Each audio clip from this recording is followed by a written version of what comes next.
पुण्यातील वैष्णवी हगवणे मृत्यू प्रकरणाची राष्ट्रीय महिला आयोगाने दखल घेतलेली आहे। राष्ट्रीय महिला आयोगाच्या अध्यक्षा विजया रहाटकर यांनी महाराष्ट्राच्या पोलीस महासंचालकांना पत्र लिहिलं। पोलिसांनी निष्पक्ष तपास करावा अशा सूचना आयोगाने दिलेल्या आहेत।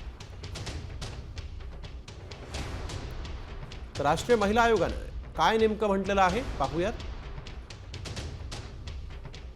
वैष्णवी हगवणे मृत्यू प्रकरणाची राष्ट्रीय महिला आयोगाने दखल घेतलेली आहे।